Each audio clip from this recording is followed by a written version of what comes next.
It's time for The Main Event.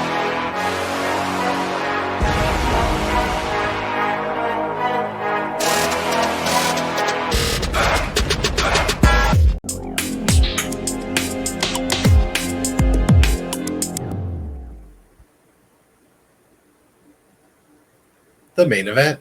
And another great video from a hardworking co-host who made a whole lot of nothing to do all that, but we appreciate the effort. Hey, what can we say? We don't have any hush money, kids. No hush money. We need some help with that. So here we go. This week's main event, SummerSlam 1999. This is going to be a good one once again. Amazing cover art by my co-host. I didn't know what he was going to do with this one. I just tell me what kind of picture you want, man. I don't know. I can't help you out. Sometimes I have ideas, and I'm like, I don't know. You're on your own, buddy. Oh, I had the idea for this cover art last week when we were talking about it. As soon as I saw the cover art, I knew what I was doing. Yeah, it was either that or have you poking out from the skull, but I'm like, I like the eyes. Yeah. So yes, here we go. SummerSlam. By the way, a little tease. I already told my co-host I have found all my rankings that I thought I lost, and so we'll be doing that Awesome. At the end of the main event. But this is the 12th annual SummerSlam. SummerSlam 1999. It took place at the Target Center in Minneapolis, Minnesota on August 22nd. And I remember this one. There's 17,370 people here. And I remember this one because of the main event. Because not only is the main event a triple threat match, but it's got a special guest referee. Do you know who that referee is? Who's that referee? That referee is the newly crowned Minnesota Governor, Jesse the Body Ventura. Nice. Which this was actually... It was a big shock at the time to a lot of people that Vince brought in Jesse to ref, but he had literally just become governor in the fucking pay-per-views in Minnesota, and Vince likes to make money, so it doesn't matter if you like Jesse or not. He saw dollar signs. So that's why Jesse's brought back for this. Nice. And this is, I believe, our 12th SummerSlam, if I'm not mistaken. This is number 12. Yes, it is. Yeah, this is our... And when I got my rankings back, and I know we'll talk about this later, and I looked at what I have at number one, and I'm like, wow. My number one SummerSlam is literally for one match. What is that? So this one might be able to take over. You never know. Yeah. I have some of your rankings, but I'm missing some too. I do have them all now. Like I said, for some reason, I don't know if it's because they were in my Samsung Notes on my old phone, but that didn't transfer over to my new phone. They're all on my old phone. They're still there. They just didn't move over. So. All right, well, let's get started on SummerSlam 1999.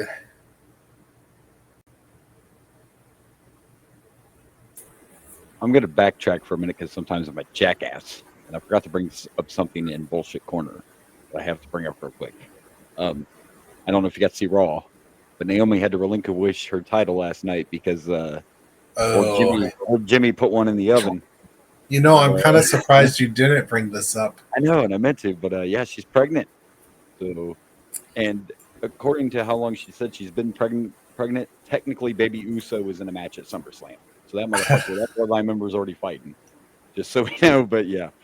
So Naomi, that's not what I thought you were going to bring up. I mean, that's also, but did you see the tweet by Becky Lynch? Yeah, but yeah. Becky did the same thing, so I think she's just trying to be funny. Becky was pregnant, got pregnant when she was champ. Like, I think. You think she's just being heel? Or shots fired for when Naomi comes back, maybe. So she's just being heel. She's just playing a character. She's being Becky, yeah. Yeah, I got it. How dare you get pregnant while you're champion? But this does unfortunately give Naomi an unfortunate record. She is the only wrestler to have to relinquish a title twice, because she had to relinquish the championship in 2017 when she was injured. So she's had to relinquish that title twice. Well, not that title, but twice she's had to. John only did it once when he lost a smile. And so there you go. That sucks. And I did forget the Becky Lynch tweet, but that was just Becky being heel Becky. Yeah, that's how I found out about the pregnancy thing. That I didn't. But I did like the little thing that said, according to Naomi's math, Baby Uso was in the SummerSlam match. So we got a new bloodline member. But here we go, dude. There was so much shit. Like, we got the video package to lead to the main event. We have King and JR in commentary. But then we saw a few things backstage, and one happened to be Y2J. I know. I swore. I thought Jericho doesn't show up till 2000. I was expecting to wait until the end of next year before we saw Jericho. I knew it was sometime around here, and I should have paid closer attention to that. But yeah, Y2J's here, and also backstage, we got the because I'm sure we all know, if you remember, that Jericho made his debut on Raw, and the countdown clock that had been going and going and going. See, that's what I thought. I thought that countdown clock didn't happen until 2000. It didn't match up to the actual New Year. They were just playing the whole Y2K. But no, it didn't actually match up. Yeah, and he interrupted The Rock in his debut on Raw. Interrupted The Rock promo. So anyway, here we go. And we got to see Governor Ventura backstage talking to Triple H, letting him know what's up with the main event, laying down the law. That's right. Little body. He said, "You're in my state now, mister." So. He even pleaded with China to talk some sense into him because he's not going to win the title if he cheats. Everybody starts. The crowd's pumped. We see signs. I'm ready to go. Kick it off. And fucking your favorite comes out. JEFFJRRETT. Deborah's wearing the same amount of nothing as the last pay-per-view. It's just blue this time. Same outfit. Wait, it was blue? Yeah. I did happen to notice it. I couldn't tell what she was wearing. This time she matched Jeff, but at the last pay-per-view she literally wore like the totally opposite thing she could have everybody. So the only thing you would notice is the puppies. Yeah. By the way, great audience sign that said puppy power. That's all it said. Puppy power. Puppy power. Of course, a reference to Scrappy Doo. Yes. So Jeff comes out, and by the way, this match is for 2 championships. D'Lo is a dual champion. He is European and Intercontinental champion, and both titles are on the line. Jeff comes out. They're talking about how him and Deborah have been having some trouble. He sends Deborah to the back. And then when we cut to the back, D'Lo is talking to Deborah, and she comes back out again with D'Lo this time. So we're like... already some shenanigans going on here. What is going on? But then the match starts, and it was just like, for a long time, it was just a great match. Like, there were a few spots where Jarrett was getting a little distracted because he didn't know what Deborah was up to. Let's be honest, it was the boobs. Fucking more. Every other word on commentary. We called them puppies at this time. Every other word on commentary was puppies. Yeah, we talked about how we were waiting until they started saying puppies, and now it's all the time. It was a great match. I think there was one spot I found awkward, and it wasn't because it was a botch or nothing, but it was a spot there towards the end where it looked like D'Lo was going to go for his lowdown, which is his frog splash, and it was obviously planned for him to miss. But when he came off the ropes, he ended up turning around like he was going to hit you. Dude, you've never done a swanton bomb in your life. Why did you change direction like that? I know, that was weird. I was like, that's not the frog. They even mentioned the frog splash. You agree to me that was a weird spot. I don't know. Yeah, I don't know why they did it that way. And the commentators kind of had to recover too, so I don't know if he was worried about not landing right or if he just fucked up his motivation in the air. But yeah, he ended up doing a backflip. I don't know what the hell. Then we get towards the end of the match, and that asshole Jeff Jarrett has a guitar and he's threatening to hit Deborah. Like, who? What? Come on, Jarrett, you trying to catch a case? I don't know. Violence? Like what? I don't know why, but they got me. I was not expecting, and I guess I haven't been watching it, but I did not expect Mark Henry to turn. So as far as we know, D'Lo. Mark and D'Lo have been friends, yeah. And so Mark comes out and grabs the guitar from Jeff, which, by the way, I love the fact because Jeff's holding the guitar like this, and I love the fact that Mark takes it out of his hands, but Jarrett just keeps his arm there like he didn't notice the guitar is gone now. Like he's just still standing like this. You wouldn't feel the guitar just getting out of your hands. You wouldn't feel that. But yeah, they definitely made it look like Mark was out there to save the day, and instead that dirty little fucker hit D'Lo with the guitar.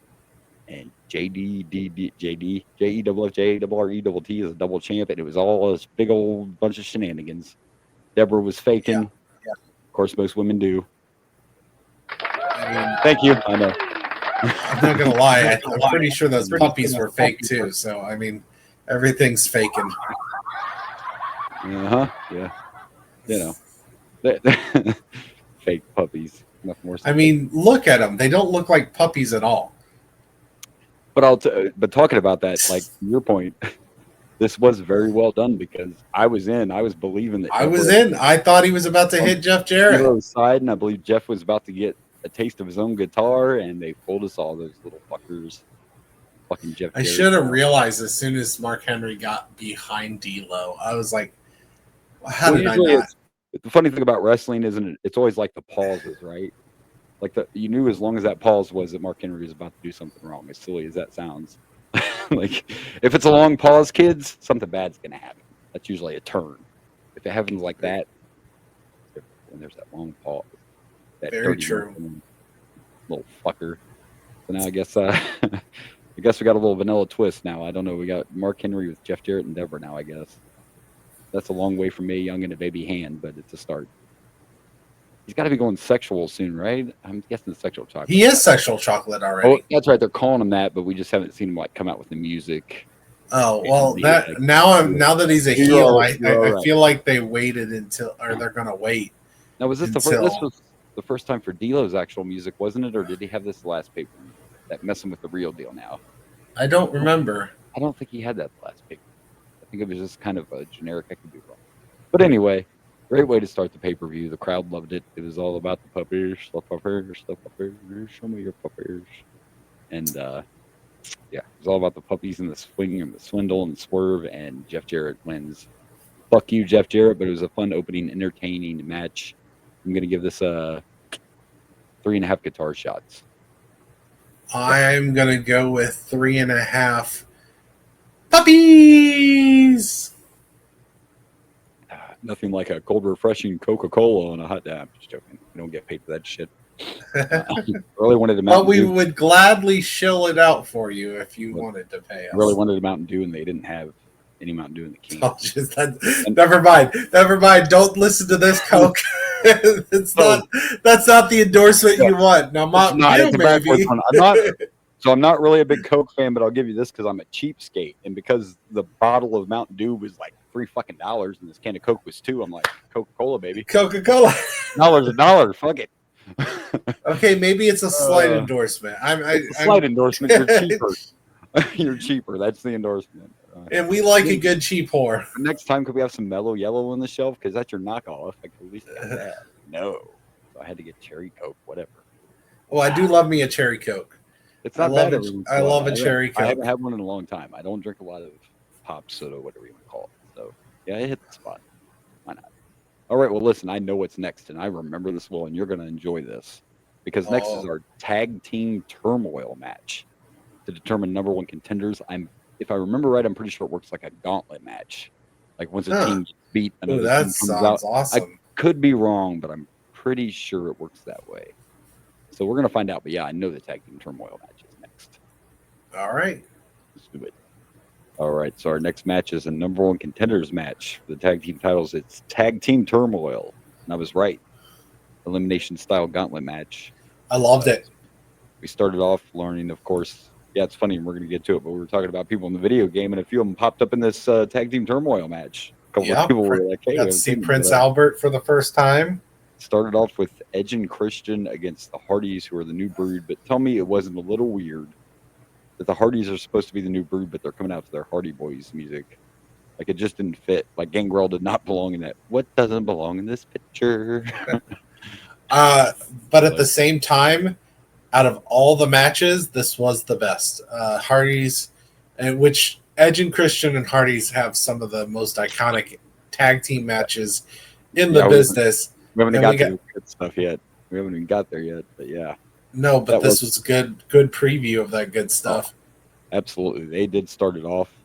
Every bit of that action was really good, except for luckily the camera wasn't real close, but when they did that outside spot where Edge speared whichever one of them on the outside when they were like running the barrier or whatever. Matt Harder. yeah, Edge didn't really hit that spear very well, but I don't know. I loved it. It was a great moment, and because of the camera angle, it didn't matter. The crowd bought into it. When it first started, I was like, "Oh, cool! They're doing some synchronizing throwing into the barricade," and then I didn't realize until after the spear, I was like, "Oh crap! Those are two different teams." Like I thought both Hardy Boys were throwing. Oh yeah, you didn't realize they were opposite. But I didn't realize it was opposite. Like one Hardy Boy was throwing the Edge, and one was Edge and throwing Christian. Why'd you have to make it so hard to talk about you guys? You never had a tag team name, right? We're saying the Hardy Boys, but then It's weird. Edge, Christian, little fuckers. But Edge and Christian. And that was a lot of them. There was, well, I guess they did call the Hollies. The Hollies, yeah. But you got Midian and Viscera. You got, well, actually, I think they're still the Acolytes at this present time. They are, I think, yeah. And then Draws and Prince Albert. So we had like 3 teams that actually had team names technically, and then you had 3 that were just both the names, which I always like a good tag team name myself. So yeah, we had the Hardys, or Edge and Christian won the first match, and then their next opponents were Viscera and Midian. Yep. I don't know how Midian's still here. Apparently, okay. You can hang around. I want to give some props. I know you're giving the Midian and Viscera doing that spinning heel kick. No, I'm going to holy shit. I was going to bring that up and give props for that. I was going to shit on Midian and not Viscera in this match actually. Yeah, Midian didn't do anything that really stood out. Spinning heel kick was impressive, and that is a large man to be doing a spinning heel kick. Holy shit. We give him a lot of shit, and maybe like Mabel and stuff didn't work, but I thought when he was Viscera, like I think this is the best part of his career. I thought 100%. I didn't hate Viscera. I don't know if I liked Viscera, but I didn't hate Viscera. You definitely didn't hate it, and he had the right look, and he was a big nasty guy that every once in a while could do shit like a spinning heel kick, and you're like, where the fuck? Not only that, but they keep him. I don't think he ever gets the world title, so they kept him from that scene. His biggest quote-unquote victory that people complained about is when they made him King of the Ring, and to me, it didn't hurt. So what they tried it didn't work. Who cares? King of the Ring's not, King Mabel didn't work. But yes, that was impressive. The spin kick was impressive. I also like the way that the Edge and Christian won by throwing Midian into the corner, and Viscera accidentally splashing him, like murdering Midian. And then they got Viscera out of the ring, and Ping took advantage and won. And then we got the team of Albert, the hairiest man ever to wrestle, and hairier than George the Animal Steele, I believe. I would say George Steele was pretty hairy. I don't know. George Steele was pretty hairy. And his partner Draws. Now, my favorite part about these guys was, if you listen to the commentary, Jim Ross starts talking about Draws' football background, and Jerry Lawler basically says no one cares. Nobody cares. I know. Fucking football. Then they talk about the acolytes, and Jim Ross is like, "Yeah, you called me back. You hurt my feelings. You already hurt my feelings. I don't want to talk about it now." And the funniest thing about it is, everybody would give JR shit because he did that all the time. If somebody had a football background, that's the first thing he'd want to point out. And I think Jerry Lawler really called him out. I think Jim Ross sounded a little mad. I don't think that was planned. I think that was Jerry really saying, like, dude, really again with the football shit? Nobody cares. I like that stuff, but then Jim Ross said something about somebody's weight, and he goes, "Oh, now he's weighing him too." It was great. Fucking those two have to be like one of the best commentary teams ever. Jim Ross and the King are gold. So they beat Draws and Albert too. I don't remember exactly how, but it wasn't a big surprise. Like, I don't think anybody expected Draws and Albert to go on. Yeah. And the next team was everybody. The Hollies. Nope. Yeah. Oh, the Acolytes. That's right. The Acolytes. The APA was next, and we knew it was all bad for Edge and Christian then because they're the fucking Acolytes. Somebody's gonna die. Yeah, one of them did die. There was another clothesline from hell. There was, and then the funny part was there towards the end where they had that one segment where obviously the Hollies legit thought that's when they were supposed to come out, thought the match was over, because here they come, and fucking Hardcore's like literally sliding into the ring, and they're like, nope, it was only a 2. Oh, I thought they were doing a heel thing. You think that was an accident? I think it was a timing fuck up. I really do. Yeah, I think it was because Holly was gonna like get in the ring. I think they legit fucked up their timing. But wow, the Acolytes did win, and then the Hollies came in. So we also have Crash Holly around now. I don't believe we've seen Crash yet. In fact, I know. No, we have not seen Crash yet. No Crash. We just saw them debut on Raw. So, and if you don't remember the Hollies, what happened during this match was like their whole gimmick. The motherfuckers started fighting. The They were team, just like their yeah, whole gimmick was them just being brothers that fight all the time. yeah, and they're cousins, but they're acting like fucking brothers that fight all the time. Like And cousins sometimes too. Crash tagged himself in, and Hardcore's like, "What the fuck," you know? And it kept happening throughout the whole thing. There was a point where the one tagged in and the other one tried to get the pin, and they're like, "No, I'm legal, I'm legal," and they ended up fighting each other and costing. It's fucking great, and we're gonna see more of that too. What becomes even better, and I don't know how far along we are from it, is when Crash starts going around calling himself a super heavyweight, and he carries a fucking scale to the ring with him every time he wrestles to weigh himself. Yeah, that shit's coming up. I think they actually kind of alluded to that already. They might have. Because I think JR or Jerry the King was mentioning how one of them was saying that Hardcore Harley JR was like a big dude, and he's like, and I think Jerry responded with, he's like, "Oh, Crash is just as big. He's just a huge guy too." Yeah. So I think that storyline's already being teased. I continue the commentary thing too, because fucking King tried to ask which one Jim Ross thought was tougher, and he goes, "I don't know. You're the one that's prepared, not me, right?" There's some good commentary, and there's some fun times during these matches. But like I said, definitely Hardy's Edge and Christian was definitely the highlight. Absolutely. I also really liked I liked a lot from the Viscera and Midian stuff, which is surprising. I did too, which shocked me. And I also thought this is something little, but I thought it was interesting too. It's like Crash has his own name. His name is Crash Holly, but he has Hardcore Holly on his trunks as well. Which I know is something little, but it's like, why wouldn't you put Crash on your trunks? I look at that as more of like, and I love this, having matching trunks, having matching your tag team, you know? Yeah. I agree that probably Crash makes more sense, but maybe that was just their idea. It's like, well, let's just do matching.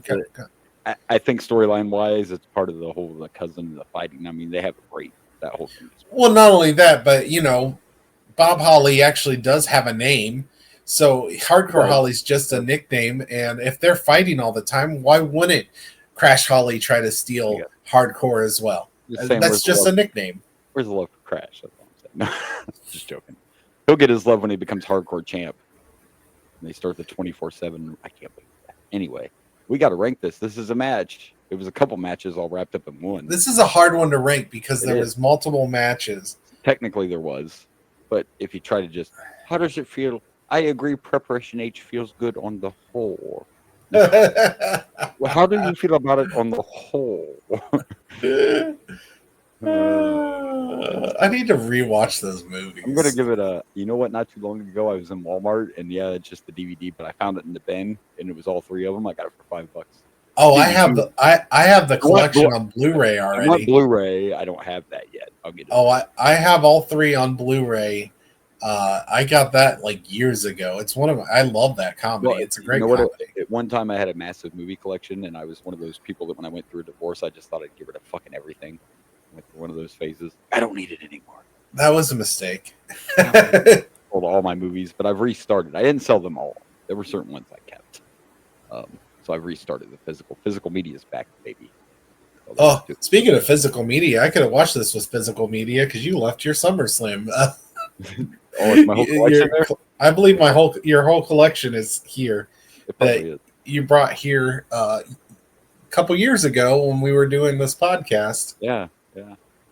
I think we were going to do I think we were watching the video because you were concerned about what might be cut out. Yeah, censorship. It was something to do with us worrying about if Peacock. There were certain things Peacock would show. Now I'm wondering if maybe I should throw that one in. I know a way around that shit. Fuck the cock. I got my own Peacock. Yeah. So I'm pretty sure it was SummerSlam you have here. It was, yeah. So I am going to, even though this was technically, it was a couple matches all wrapped into one. That's why I'm just going to go right down the middle of this match. I'm going to give it a 3. I'm going to give it 3 football players that nobody gives a fuck about. Nobody cares, JR. Nobody cares. I'm going to give it 4 Prince Alberts in a can. I really enjoyed all this. Sorry, should I wait until you were done drinking? Oh, yeah. We're going to hold Albert in a can, baby. It was right there. And right You there. know, It's like, sometimes you just gotta grab it reach with out and touch it. You when know. it comes over home plate, you got to hit it. You know what I mean? Yeah, absolutely. All right. Well, that was fun. Good SummerSlam so far. Let's see what's next.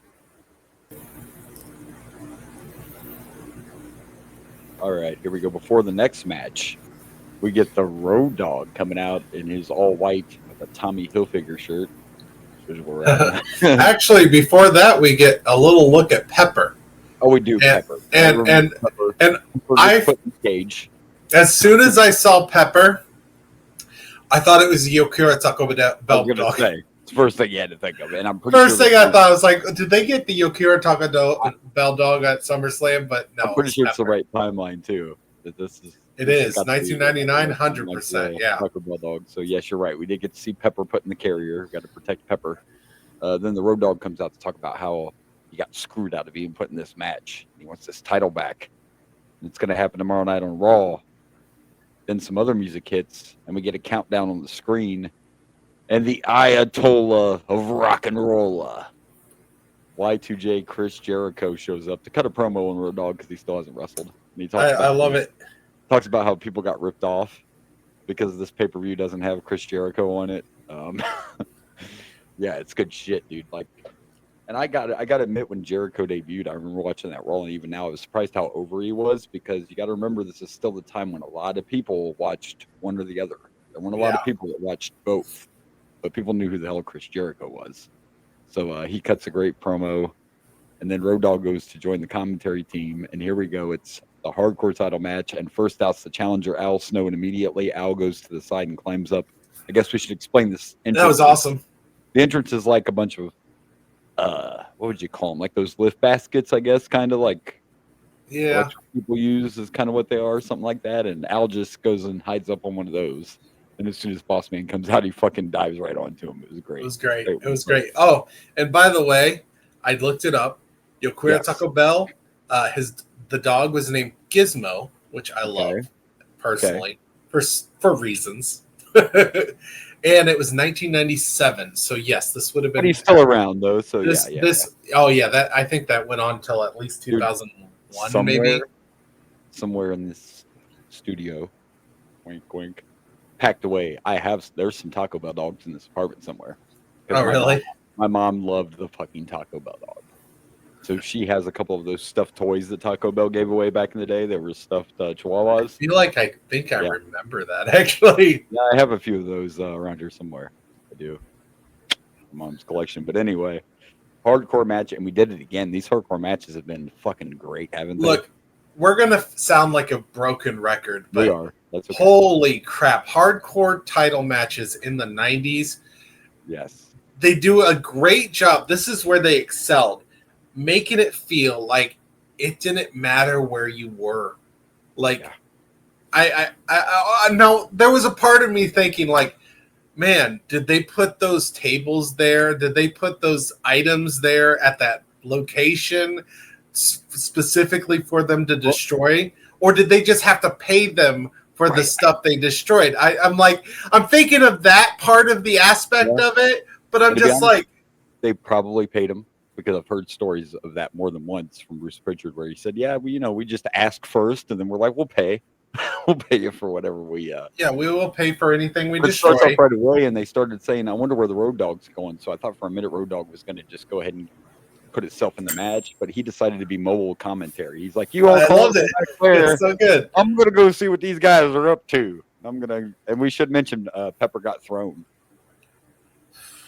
I mean, was in the carrier." But Yokwiro, no. But Pepper did get thrown when they got into the backstage area. Folks, we went out on the fucking streets again. We were fighting in the street. Then we ended up at the bar. And what about that jerk off when they started going to the bar? The guy with the cell phone that was doing like the look on TV. Like, I wonder if that bar got like a crap load of extra business after SummerSlam. They went in the bar, and this jerk off still tried to get on camera. So the fucking jacked up security guard finally had to go put him in a corner and be like, "Dude, get the fuck out of the shot. No one cares about you. This is wrestling. Get the fuck out of the way." And dude, when they were in the pool room, it had to be a real beer bottle that Boss Man broke over Al Snow's head, because a guy was literally that's dangerous. so drinking beer. It had to be fake. It I had don't to think be any. fake. Maybe They had to have that guy like with a planted sugar there glass bottle, like with a here, sugar. you can't have a real Because do there you was know no how blood either. dangerous it is to hit someone with a beer bottle? Not to mention, real beer bottles normally don't break that easy. Not that easy, and it shattered. So I assume that was, but it's still just the I've read a presentation. lot of articles about things that happen in movies that just Yeah. aren't as realistic as. And besides all the greatness of them doing this, what they always do, just using what's available and all that, fucking Road Dogg on commentary the whole time, just So added to good. it. It's fucking great. And they're in And this pool room, they're fighting, and out of nowhere, Road Dogg with Boss's nightstick takes him out. oh my gosh, I laughed so hard when he took the 2 balls to the balls. Yep. After the nightstick Oh shot, my Alfred gosh. left the 2 balls, and of course on commentary, it's he's got his balls, and he balled him. He balled shotted him with some balls, and then pinned him on a pool table. Yeah, that's some good shit. And I believe this happened last time, right? Because they fought outside, and Al Snow won, and he's trying to run back to the arena.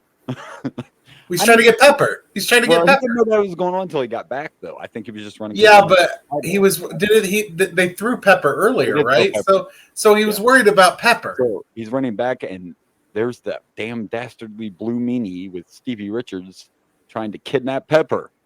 I forgot who the hell Steven Richards is. Yeah, well, he was an ECW guy, but his most famous WWE runs when he's in fucking Right to Censor. You have to remember Right to Censor. Oh, I do. Yeah, and Stevie Richards the was Good Father. Oh my gosh, yeah. When's that? When do we get Right to Censor? It's got to be coming 2000s, 2000s, I'm guessing. Yeah, but he's the leader of Right to Censor. I actually loved Right to Censor. Like I love that whole gimmick in a wrestling ring. Yeah, like you could hate it, but it was a great gimmick, and everybody they literally took like the worst because they got Val, the Godfather, like they took the worst gimmicks and turned them like they were all born again Christians. Born star, we can't have that. Yeah, so that's gonna be good shit. But fucking fun match. Al Snow's the new hardcore champ, and apparently tomorrow night he has to defend the title against the Road Dogg. This wasn't technical wrestling. I don't care. This is fucking 4. I'm giving this 4 peppers. Oh shit! I'm giving it this 4.5 ball breakers. Ooh, ball breaker. I loved this match. This was a blast, and this is just more of what we've been saying about how great hardcore wrestling was in the 90s. And it sucks they can't. There's no way they could do this today. You could not take a wrestling match into a fucking restaurant today. It just wouldn't work. The amount of security and shit you would need. Like, that's the thing. It's not about destroying a public place, but there's no way that fucking pick whoever you want. Braun Breaker and whoever could not fight in a bar today. What sucks is these matches have been so good that now I'm starting to feel like one of those people that complained that wrestling's not as good as from the back. Because in this aspect, 100%, this is better than anything we've had these days. We've had some good stuff. We've had some good hardcore, but these just feel realistic. These just feel like they're just taking anything. And dude hit him with the fucking phone book. And it was. I laughed so hard. I'm glad you remembered the phone book. I laughed so hard. He hit him with a phone book. And it was so much, even though they were fighting outside and they even did some shit like literally on the concrete sidewalks, it's so much safer than the fucking extremes they think that we have to go to today to make stuff hardcore. You know what I mean? Especially like the death matches. You know, ask David Arquette how those death matches go. He almost got killed by a fucking fluorescent bulb. Less fluorescent bulbs, more fighting in the bars. Come on, we can make it safer for everybody. It was fun. It was fun. It was a great match. Great SummerSlam so far. Let's see what's next, man. I don't know. It's a tough act to follow. I know, right? There was no Head either, by the way. They didn't mention where Head was. No. Now we have the dog. I mean, I know Head got her head spiked the last pay-per-view. Remember? That's probably why the Head's not there. Head's dead, so he replaced it. Head's dead, so now we got Pepper, who was in the Titantron too. Yeah, the dog was in the Titantron. Jesus, that was shoot. You know what I forgot to put? I forgot to put the graphic up here. You did. I don't even think you sent me one. I was enjoying this match so much that I legit just forgot about the graphic. I think we were worried about Pepper that we got distracted. Yeah, Pepper was in trouble. Pepper got thrown, and they tried to kidnap Pepper. It was horrible. Those bastards. Poor Pepper. All right. Well, they'll be okay. You're just gonna have to follow us on the socials to see the graphic. Oh no, I'm just gonna throw it up right now at the end. We're winding you in. There you go. There we are. Oh, and we got some pepper too. We got pepper. That's what made me think of it. You said Pepper was on the Titantron. I'm like, oh wait, I have a graphic for this, and Pepper's on the picture. Sprinkle a little. I've got some pepper. All right. Well, let's see what we've had salt and pepper on here too on this podcast. We have. That's right. The Rotomania, right? Yeah. Yeah. They were at one of the Whitmanias. I can't remember which one. I almost forgot. So there's your SummerSlam, and I was incorrect. I would not be able to watch this. Oh, you only have part of it. This is 93 to 97. So I remember. I think that I brought that for 96. I think. Yes, I don't even think I was worried about what Peacock would have or not. I wanted to watch my SummerSlam. I believe the one I was at. I think that's why I took that there. Oh, okay. Yeah, because 96 was the SummerSlam I was at. I think that's why I did it. But maybe yeah, because I remember when you brought it, there was at least one other SummerSlam on there that we hadn't watched. We might have had we might have had a question about if something was there. Yeah. Not sure. Yeah. So that was. I looked at it and I'm like, no, this does not have 99 in it. You mentioned salt and pepper, and every time I hear that, it just makes me want to shoot. You know what I'm saying? Shoot, which reminds me of a certain hero / villain. That's a whole other old Deadpool. Maybe we want to shoot. But let's shoot our way to the next match and see what's up. All right. All right, so our next match, kind of funny because we were just doing this Right to Censor chat, and we see someone else who ends up in Right to Censor, Ivory, the women's champ. She goes to Right to Censor. Remember that? She's defending her title against not Tori Wilson, that other fucking one that can't wrestle. So it's funny when I was looking for a picture of this match, I happened to see a picture how this is on one of the worst matches of all time list. You don't say. So what's funny is, though, I was looking up for Al Snow and Big Boss Man, and I also saw worst matches of all time, but then I looked and it wasn't the SummerSlam match. It was a different match, I think, from Armageddon, maybe. But because I was thinking, I'm like, this is great. What are you talking about, worst match? But then I realized it was from a different show, not this one. But speaking of worst match, and if my memory serves me correctly, and it does most times, every time we've seen this Tori, it hasn't been pretty. Has not been pretty.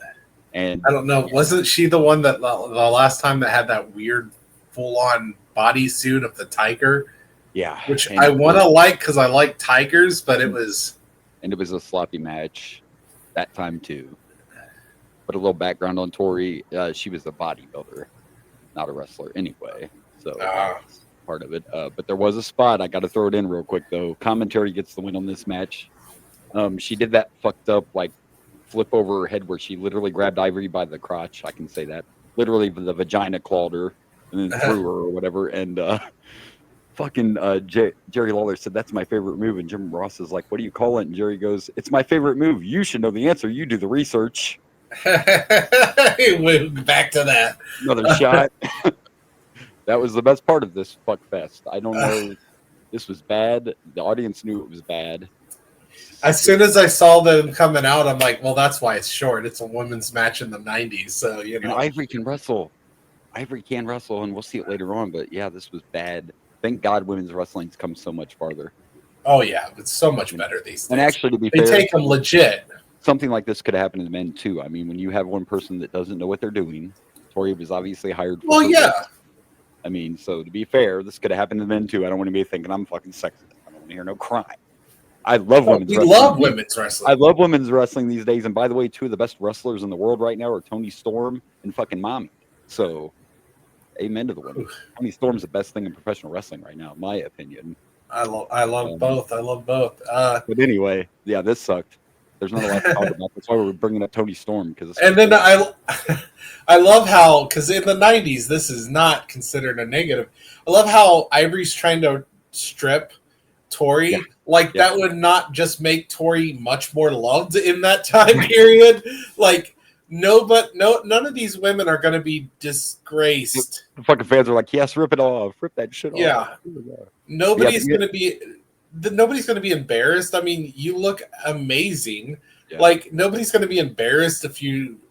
But they play it so well. Like they Tori play was it like, out. Oh, please don't. Like, oh no, please don't show them. Boobs. Don't let me see my nice boobs. I don't want. And let's be honest, not to And then sound like a sexist dick, but it's true. And then she probably was in Playboy at this time. Of all people to come most out of these women seem to go to Playboy, so it's of all the women to come out and stop it. It's fucking Luna.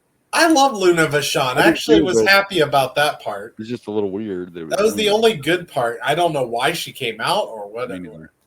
Right, I don't know either. But oh, gosh, yeah, I'm not gonna be a total dick, but this is getting half of a match. It's a half a fucking star, a half a match. It's a half. So can we do negatives? We've done zeros. I don't know if we've done negatives. The only reason it's not a 0 is because we got to see Tori's tramp stamp and almost her boobies. Because when she started putting her pants down, there was a big old tramp stamp right there. Actually, I'm thinking she should get a 0 because why are you teasing me and not just showing her? Reno? Dirty little. Yeah, that's just a tease. So I'm just going to go 0 dick teases. That's fine, because, yeah, sorry, kids. Yeah, sorry, there's just not a lot. It was short. The one saving grace is it was a short match. It was short. That did save it. But, wow, even the end, Tori fucked up another move, and then Ivory didn't even really pin her. She just laid on her, and I probably whispered, let's just go. I know. Fuck it. Really weird. I was like, yeah. We're stopping right fucking now. This shit's over with. Jesus. It was botched. It was. Tori wasn't around long, and she does leave for a while. And I don't know if that's because they send her to OVW maybe to try to sharpen her skills. But she's going to disappear and then come back again. Unfortunately, right now, I think the only good wrestler we've had. I mean, you see, Ivory is better later, but is China. The only person I get excited about seeing wrestle at this present time is China. Yeah, I mean, I know Sable's wrestled, but Sable wasn't really wrestled either. She was not in there for her wrestling skills. Again, it changed over time, thankfully. But back then, I will say that I'm thankful that we're starting to get women's wrestling again, because for the longest time on this podcast, we haven't seen women wrestle at all because they pretty much nixed it after like Wendy Richter and all them. It's like, but I will say that these women could have, like Sable and whoever, because a perfect example is Trish. When they signed Trish Stratus, she was just a fucking online model. She was not a professional athlete at all, and look what she turned into. You know what I mean? So you can turn it into something better if you take the time to learn how to wrestle. Because Trish was just here soon. We should be getting Lita, and then we're gonna get some good shit. Because that's when we start getting good wrestlers again. We get China. We got China right now, and then we get Lita, and we get Trish Stratus. I don't remember when they show up. I'm not sure if Lita wrestles. She may not wrestle until she gets with the Hardys, because I think I mentioned before when she first comes in, she manages a guy named S.A. Rios. I don't know if you remember S.A. Rios. Oh, I forgot that. I thought they started with the Hardys. She comes in with him originally. So, I remember everything because I might have a little crush on him. I think we all have crushes on Elita. And I would love to say I'm looking forward to what's next, but I think it's what they already teased us. Do we really the Lion's Den's back, folks? And it's not the fun adult one. Oh, are we getting Ken Shamrock versus Steve Blackman again? Yeah, you didn't see that little tease. You must not have been paying attention. They teased it right before this match. They showed a shot of the Lion's Den, but this time it's the Lion's Den with weapons. If it was the other Lion's Den, there'd be dildos hanging on the wall instead of kendo sticks. Oh my gosh, that's the wrong Lion's Den. Wrong. Cut that. Oh geez. Well, I think that's next. Let's check it out. All right, and next we have the Lion's Den match. And by the way, for research purposes, I looked. There are still plenty of Lion's Dens around Columbus. And I love how when you look it up, you do the important work, sir. When you look it up on Google, it lists it as a lingerie store. Yeah, so that's fine if you want to call it that. There's lingerie in there. Sure, there's also lingerie there and dildos. Yes, and movies and edibles and anyway. That's where not the what- fans at WNBA events get him.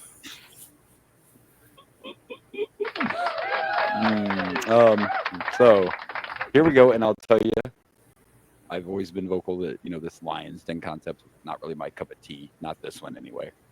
And the last time these two fought, we had the Fight Club parking lot brawl. That was bad. That was horrible. This, even though not my cup of tea, was not bad. This was better than the other confrontations, and adding the weapons definitely helped. So this was better than I expected, because I expected it to be total shit.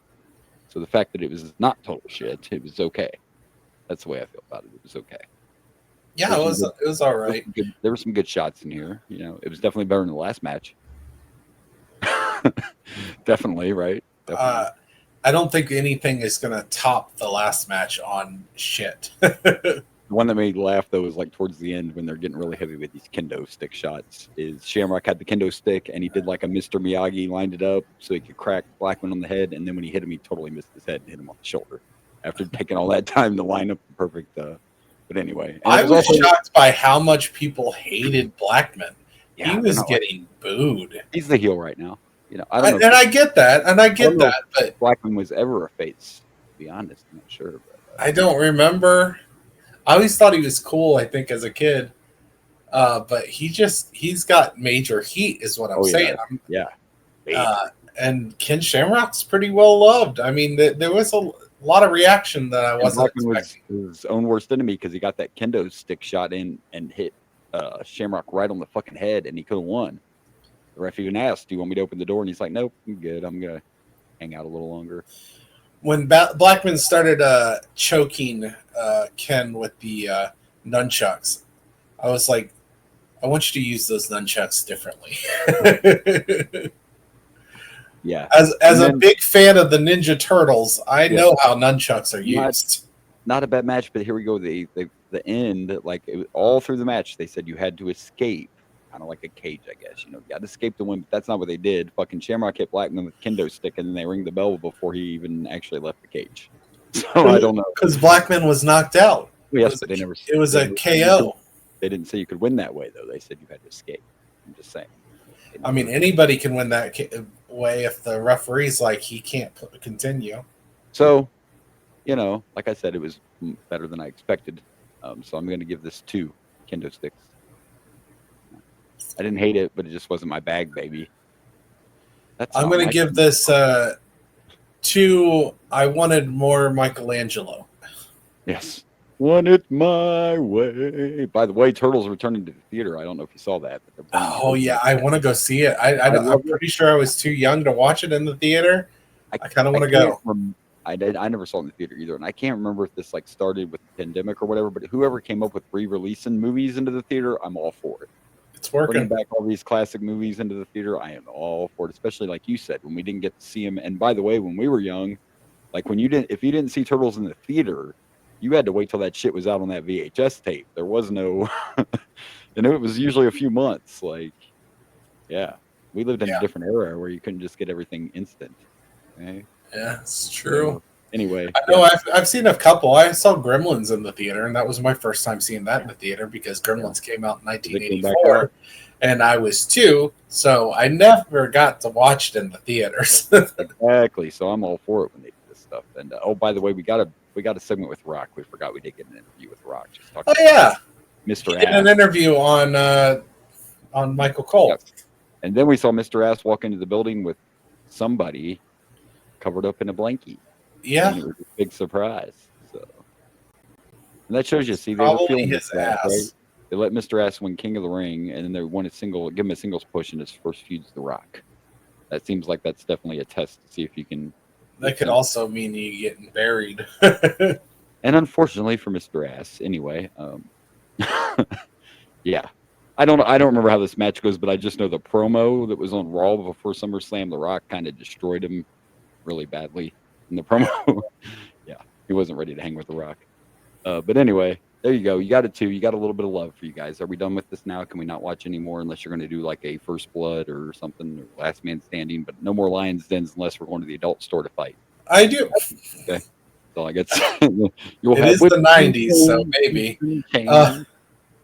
Do these two ever tag team? Because I feel like this is like a tag team in the making. Maybe it's a missed opportunity. You know, they've done that. I feel like it is a missed opportunity because I think the biggest one they ever missed, the biggest tag team miss ever, was the Undertaker and IRS. Because you could have had Death and Taxes. I mean, that would have been. Thank you. I know, right? That would have been the greatest tag team ever. Would have been perfect. Death and Taxes. Problem is they never really gave Undertaker comedy. I really don't know whoever. I don't think they were ever on the same team. I don't know. But I know in a couple years though we're going to get probably Blackman's best match when he fights Shane at the WrestleMania. I think that's not the next one, but the one after maybe, or maybe it is the next one. Anyway, there we go. All right. And it wasn't too bad. Let's see what's next. All right, so here we go. And our next match is a Greenwich street fight because there's nothing like the mean streets of Greenwich, Connecticut. According to Shane, I don't know. That's what he said. Well, you know. And then, of course, we got this stipulation because this is the whole Test Stephanie love story. And it's basically, if you want to date my sister, you got to beat me. Basically what's happening here. Pretty much. Short version. And Test fought so hard to lose Stephanie a couple months later. He's fighting for the love, though. And as soon as Shane comes out, some more music hits, and we have the Mean Street Posse. The bitches are here. I forgot. I still don't remember this group. Well, we've seen them already once or twice. We haven't seen them wrestle. That's how memorable they are. Yeah. Well, and the truth is, and maybe I talked about this on the show before, two of those guys are legit just Shane's friends from high school. And then the third guy was an actual wrestler that they added to the Mean Street Posse. So they had at least one, professional wrestler in the group. Oh, gotcha. So I'm not saying the other guys probably knew a little wrestling because if you grow up around Shane, I'm sure you learned a little bit, but they were not. You learned something. Yeah, they weren't real professional wrestlers. They were just Shane's buddies from the mean streets of Connecticut. Don't know how rough it can get there. But if we take story, the fact that Shane can go, Test is good too, and Test was always really over. The fans love Test. I was never a huge Test fan. I didn't hate him, but there was nothing about him that made me go, "Oh, wow." I always just thought it was funny because he just reminded me of fucking Triple H. Like Stephanie leaves. Like a taller version. Like a taller Stephanie just gets kidnapped by his doppelganger. Well, it makes sense because before you play the game, you got to take a test. Make sure you're right. Well, I'll be here all week, folks. I think she was just testing the waters.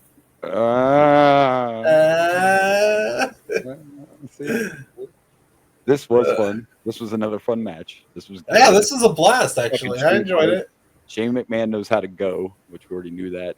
But again, you know what my one complaint is going to be, right? Because I sound like a broken record when this shit happens. Do you know what my one complaint is about the match?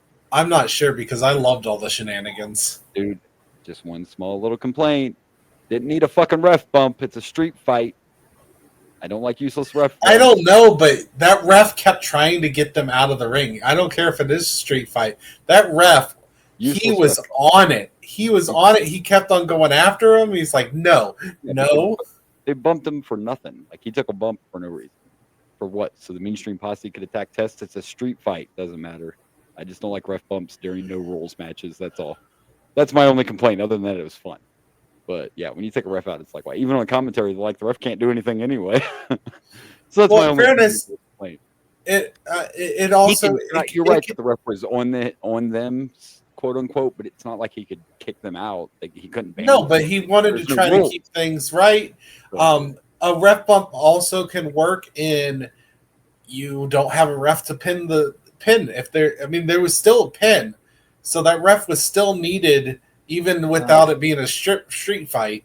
This is just one of my little things that I nitpick at. I didn't mind it. I just can't justify ref bumps in a no DQ match. I was kind of impressed with the ref. I really liked the ref in this match. Like, he was very active. Yeah, he was trying his very best. Active. Like, he chased these big dudes down. He was like, I don't give a shit about your size. He's like, no. Dude, the pitcher spot.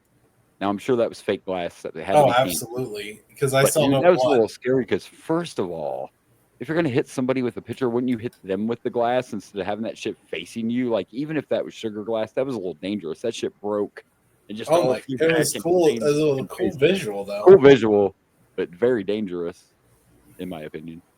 And Yeah. then the fucking elbow, the elbow through the announce table. Did you see the height Shane got on that shit? Like, you would have thought he was on top of a hell of a cell. Like, that was unreal. Look, as a It was kid, I remember crazy. really being impressed and liking Shane McMahon. This podcast just Proves it, solidifies right? It just backs it up. that yes, Shane was as good as I remember. Yeah. Shane was a blast. I was And I more think impressed with Shane than the wrestler in the ring. yeah, and you can watch anything that Shane does, and it's not like he was handed that. Like, if you're the boss's kid, you're not like, oh man, please put me in that no DQ match so I can get all fucked up. Like, Shane wanted to be a performer, and Shane also wanted to earn his spot. He said that several times. So he did crazy shit because he had to, and it was great. I love Shane McMahon. Shane, I like Shane. Shane can go. So yeah, fun match. The story made it even better. And what about 12-year-old Stephanie running out there all happy? She didn't look as 12 this time. She's No. looking more like what we're used to. I forgot about the neutralizers though. The neutralizers showed up. Vince's boys. Patterson Yeah. Briscoe came to neutralize that. That one was confusing. Like, I expected someone to come out because I knew Test was still with Stephanie for her to get kidnapped at their wedding. So I knew that was coming up. So he had to win this match. Yeah, and they're still in the power struggle story as far as who runs. Like, Vince and Shane are still against each other, so that's why the boys. That's why. So that's why boys helped Stephanie. Yeah, because gotcha. Yes. Shane's was trying to control Stephanie. Vince is still. You heard him mention, like, Vince is probably watching this at home. Like, Vince isn't around. They're doing this whole power struggle and shit too. So that's why the boys showed up. Yeah, I forgot. I for some reason I thought when he was the higher power they got back together. You know, here again, not watching the Raws and shit. Sometimes it's hard to keep track of the timeline. Speaking of Vincent Kennedy McMahon. Yes. While I was looking some stuff up, I saw that apparently, no, this is according to, was it Vince Russo, I think I read? Oh, shit. You got to be careful what you believe out of Russo's mouth. I don't know if this is true. That's why I say allegedly Okay. or apparently. I guess Vince McMahon tried to pull a storyline, an incest storyline with Stephanie. First with Vince, and then wanted to try to do it with Shane, and Stephanie said no. Unfortunately, that's true. That's true. Stephanie has told this story. When he pitched it that he would be the one, she was like, "Dad," and he thought it sounded better if what if Shane was like, he wanted to go full-fledged, like a child involved too, like a baby born out of the unfortunately that's true. He did try to pitch it. Stephanie wasn't having it. Stephanie's told that story, so it is legit that he had an idea for an incest line. Yeah, I don't. Uncomfortable. Was that Stephanie's first realization her dad's a creep? I mean, first time she was like, I don't know how much she's talked about her father. She hasn't talked about that side of him much, but come on, there had to be part of her inside that was like, that's creep. Not only is it creep, first of all, you pitched the idea that it was you, and when I said no, you thought it would sound better if it was Shane instead. Like, it'll be better if you fuck your brother instead of your dad, right? You can handle that's not. And how do you do that? You have to probably kiss on screen to really sell it. Yeah. Like, what the fuck? There's also always been that horrible Macho Man rumor that I still don't know to this day if that's true or not. But what's the Macho Man rumor? The inappropriate relationship with Stephanie when she was underage. That's a rumor. Oh. Macho Man and Stephanie had a little thing when she wasn't quite 18 yet. Don't know if that's true or not. Stephanie's never talked about it. I don't know. I think someday it'll be very interesting to hear the kids' sides of everything. I do know that in real life, it's true that there's not a lot of communication between Vince and Stephanie and Shane right now. And there hasn't been since the Janelle Grant thing all came out. And since Vince was let go, they do not talk a lot. I would really like to know. Like, I'd love to hear from them if they finally. But again, and we're going down a whole nother wormhole here again. But I've said this several times, like, how much of this did they know? Or did you not know anything? Because even like I kind of mentioned with Brock, if you knew about it, how much better are you? I'm just saying. Yeah. I can believe, but part of me believes the kids probably didn't know. But there's other certain people that work there that I'm like, they had to. Well, it sounds to me like maybe they didn't know specifically how bad it was. Nope, but I right bet there now is a warning that yeah, you're and probably now, thinking of these things from your childhood and was like, huh, even that story you maybe just the mentioned, flags were there. yeah, Steffi in her head's got to be like, oh, I guess there was there were some warning signs. It's probably why she hasn't like come out to defend her dad. Like no, I didn't know this was going on, but after thinking about it, it's After he wanted me to have an not incest a super storyline. surprise. Yeah. Why, Yeah. Vince? Why? Why, Vince? Why? Who knows? If you're gonna do an incest storyline, do it like Game of Thrones and not use real brother and sister. Yeah, that's the thing too. Like, oh yeah, you didn't even want to. Yeah, It's not that I have a it wouldn't be huge okay. issue. It wouldn't. I don't know how okay it would be no matter what. But if he was going to do it, then it needed to be two people that weren't actually like. You needed two talents that weren't actually related. You were going to do that Yeah. shit with the McMahons. Like I love Game of Thrones, and it's not like, oh no, Mhm. there's an incest storyline. This is Right. terrible. No, No. that storyline was great. The show was great. It would have been uncomfortable in WWE though to do that. That would have been a little. That would have Well, been yeah, when everybody knows you're actually related. yeah. Like, why did you Why? even think that was okay? I don't It know. only works in porn because we all know they're not actually siblings. Same And most reason, of that is siblings. same reason he thought it was okay to let somebody have sex with a dead woman in a casket, but that's a whole other that later. Vince was insane. I don't know Vince why was we insane. still love this shit. Is insane because that's wrestling. Just from picture Microman getting thrown out of the ring by Omos and then so all right, so we got to rank this. Another fun, great match. Loved the story too, and especially towards the end when literally Test was taking everything in the fucking book and still kicking out. And I don't know where that elbow came from at the end that he finished it with. I don't ever remember Test going to the top rope because normally guys that are fucking 8 foot tall don't come off the top. I felt like that was like a direct response to Shane McMahon's I think it elbow was on right. the So that was table. like you, yeah. That's what I was thinking. There's Yeah. a good story behind it too. So another good one, and I'm gonna go. Boy, there's been a lot of high matches. There hasn't been a lot of low ones. I'm giving this a 4. I'm gonna have 4 posse members. I thought it was a great match. I'm also going with 4. Doomed to Love. Doom, not dude. Doomed to Love. Doomed. It is doomed to love, unfortunately. Because we know what's happening. We're clairvoyant. We know what happens in the future with this relationship. Kind of mentioned off air how you looked it up and saw that this was a storyline. Because I did not know that. But unfortunately, it's never been proved. But I think there was a little romantic something happening there because it affected Test really bad when this whole thing went south. Not just because his push, but like he was emotionally. I mean, he didn't die long after all this fell apart. So I think Test thought there was more to it than there was, and maybe they, did a little a couple times. I don't know, but I don't know. Another great match, and I believe I know what's next. I think it's time for someone to kiss some ass. We have a kiss my ass match. Wait, does that mean we're gonna have an ass match? Actually, no. I think it's the tag team match with Kane and Xbox versus. Oh, you might be correct. I think you're right. That is next. It's not kiss my ass. Kiss my ass is a semi-main event. You're right. You're right. It's time for the tag titles. Apologize. It's time for the Unholy Alliance. All right, let's check. Let's do it. All right, real quick before our next match, I want to mention this. I don't know how I forgot, and we just saw the third time. I guess we mentioned one of them, but we mentioned earlier we saw Jesse Ventura with Triple H. Then we saw Jesse with Mankind, and then we just saw him with Stone Cold, and he's told all of them the same thing.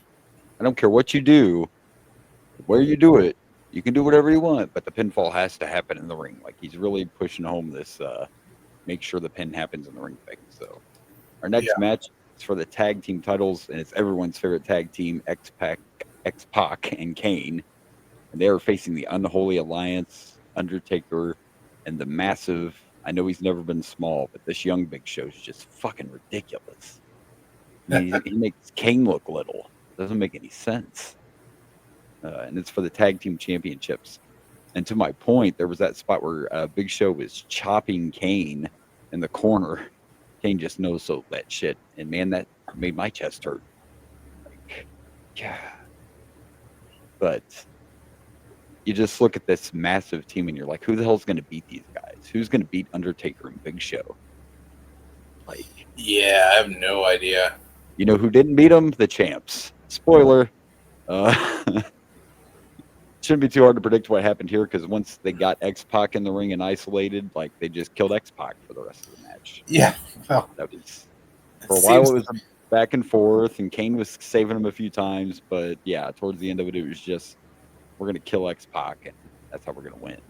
And by golly, they did. I did like the there was a dive spot where X-Pac dove off the top rope under the Undertaker and he sold that shit. He should have got an Oscar for that shit. We talk about that all the time, right? Like when a few weeks ago when X-Pac was the hero that ran to the ring and everyone scattered. Don't get it twisted, folks. The scariest person in this match is not Taker, Show, or Kane. It's your hero, X-Pac.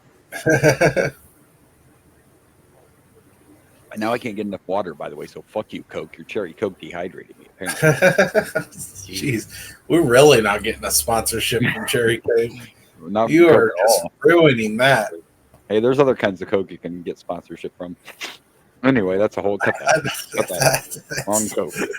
Wrong Coke. I don't think they're allowed to advertise that. No, probably not. Probably a bad idea. So anyway, after X-Pac was murdered, he got tombstoned and pinned, and we have new tag team champions, the Unholy Alliance. So there you go. It was a fun match, and I guess, is there anything wrong with being known as a guy who can take a really good ass whip? And somebody's got to get their ass kicked in wrestling. Well, yeah, right? Absolutely. And X-Pac knew how to take those ass whoopings. There's nothing wrong with that. And eventually, you knew this team had to come to an end. I mean, they were fun, but look what they ran into. Like, yeah, that's a tough match for anyone, let alone Undertaker's Kane and like one little guy. Yeah, Undertaker's actually talked about being in a tag team with Big Show and, of course, the Brothers of Destruction as well. And with both teams, he was like, it was fun, but it got to a point of, like, who's supposed to beat you? Like, when yeah, I know. Who can really beat the Brothers of Destruction? Who can actually beat this Unholy Alliance? It's kind of one of those, it's a good idea, and then you're like, fuck. If wrestling was real, the Brothers of Destruction would still be the tag champs today. It's just one of them would be a mayor. Yeah. Out of all the wrestlers you watched in the 90s, did you think that freaking Kane was going to be your political one? And by the way, here's something else random that I should have mentioned in the bullshit corner. Do you know who was the biggest person that wanted WWE to purchase AAA? You know who the biggest supporter of that was? Fucking Undertaker. Oh. Undertaker. And Undertaker was also in charge of the Triple Mania show. It just happened. So yeah, of all the people who stay away. Of all the people who love the luchadors, the Undertaker. No, he can't stay away, and he's very vocal about stuff too. Like he made a statement last week about how he hates all these wrestlers. We go have a match in the ring because we're hated rivals, then we go backstage and make a TikTok where we're dancing with each other. Well, I don't disagree with him on that one. I don't either. Kayfabe's supposed to be a thing. Yeah, well, unless you're MJF. I think that's about the only person that still carries that shit. Yeah, he keeps that kayfabe at all times. I love it. Yeah. Anyway, this match though, MJF's not in this match. No, unfortunately. No. No, this was a good match. This has been a good SummerSlam. Nice, solid SummerSlam. Maybe I'm not going to go as high as the other ones because maybe this didn't have as many shenanigans and stuff. But I'm still going to give this 3.5 crotch chops just because I can, even though they didn't win. I'm also going 3.5. Nutcracking. Nutcracking. The Nutcracker. Oh, because oh my gosh, I think Kane was the only one that didn't get a crotch chop or crotch shot. Take some, yeah. He got Big Show dropping his head on. I forgot about the headbutt to the balls. Yeah. And then X-Pac literally did a low blow right in front of the ref, and it didn't matter. The ref just looked away like, no, right. I get it. This was not a no DQ match, but nut shots were legal. You are right. I'm so glad. Gosh. And then X-Pac did the kick to Undertaker's balls. And how could I forget the headbutt to the balls? And just to continue with this theme of my picture here, X-Pac also bit the Big Show's nose. when he had him in for a bear hug. He did. He did. By the way, that bear hug worked, right? That's when a bear hug works. Oh, when you 'Cause have you the watch Big that Show, and he can bear hug just about anyone besides Viscera, yeah, you're just and I'll watching. believe it. If he squeezed hard enough, he could probably just pop his eyeballs out and break them in Oh half. my gosh, yeah. Yeah. So another great match on the SummerSlam card. It's been a good show. And we have two matches left to go. And the next one is the Kiss My Ass match, and it doesn't involve Vince McMahon, which is a surprise. I guess we're not at the Kiss My Ass club yet. We're a little too early for that. That's a little too away. This will be Mr. Ass. Also, I did want to bring up that we've got full on face Rock now. Like he's playing to the crowd. He's definitely he's that Rock for sure now. Yeah. People's Rock. People's champion, the people's everything. Yeah, we are now on full face. The Rock is one where I think he's just as fun as a face as he is a heel. He's great either way. Oh yeah, definitely. Absolutely. All right, well, let's see what happens with Rock and Mr. Ass. I'm an ass man. Oh, you fucking dick. Everything on social media this day will have Mr. Ass the song. Everything. Get out of here. Let's go. Cut that. All right, so here we go. Our next match is a Kiss My Ass match between Mr. Ass and The Rock. Just want to point out a couple of things I was incorrect about. I was correct about how I told you there's a famous promo where The Rock destroyed Mr. Ass and made him look like a fool. It was actually on Sunday Night Heat, though. And the most famous thing about the promo is it's the first time The Rock used "It Doesn't Matter." Oh, really? Oh, okay. Was in that promo against Mr. Ass. But I do not agree with everything else they say about Mr. Ass's singles run. First of all, let's point out that he has crowns on his trunks now on all the lips because he's the king of the ring. So he's got his lips got crowns. So did hers. Anyway, the big surprise was just some random chick, and Mr. Ass was like, "It's not." I hated this. Kiss is her ass that The Rock's gonna kiss. I thought he was going to bring out like The Rock's mom or his mom or someone that had some kind of significance. Like this is literally just fat shaming right here. That's literally all this is. And I looked it up, and she's not even a relative of anybody or anything. Just some random. They just found someone that they thought was. I thought at first it was going to be Mae Young or Moolah or something. When I saw the shoes when she was walking, that would have been fine. Been fine. Yeah, you have a wrestling connection. They're old, so I guess I don't mind that as much. But the wrestling connection would be a better thing. Even if they would have picked like a woman that had to do with, or if they brought Viscera would have been a better choice. But now on the other flip of this coin, the woman obviously agreed to do it. So I mean, okay, yeah, sure. I'm not justifying it. I'm just saying that I mean, the woman probably did it because they probably paid her a crap load of money, and I hope they did. I hope they paid her a lot. She got to be in the ring with The Rock as well. So I mean, and Billy Gunn's not a bad-looking guy to kiss you, but I mean, maybe this is the modern day sensibilities, but I didn't like this. I didn't like this part. They didn't need the Kiss My Ass thing at all. I mean, I know his name's Mr. Ass, but if you're trying to push him as a serious singles wrestler and you're putting him up against one of the top guys on the promotion, the fuck are we having a Kiss My Ass match for? And by the way, The Rock didn't even want to do this. Not just this match. The Rock didn't want to do this feud. Not because he's one of those, this doesn't work for me, brother. But for one, he didn't think Billy was ready, which he wasn't exactly wrong. And two, he didn't like this ass stuff at all. Not Mr. Ass, but like this whole Kiss My Ass. And there was so much ass stuff involved in the whole feud, The Rock just didn't. He thought it was a little ridiculous. He thought it was too much with the ass. I know I didn't like this. I mean... Now, if you take her out of the equation, the match wasn't bad. That's the I'm not talking about the match at all. I'm talking about No, but when you read online about why Billy failed and stuff, it tried to say he couldn't hang with The Rock. I thought he did great in the match. Take out the kiss my ass part. Watch the actual match. Don't tell me Billy didn't hang with The Rock. He hung with him Yeah, the whole time. It was a good no, match. it was a good match. It really was. It That was a wasn't the good match problem. that was marred by the fact that they had to do No, something that was only what they did they not. considered disgusting. Yeah, not only did they have to not pick the person they picked, but they didn't need to expose the ass like that either in the ring.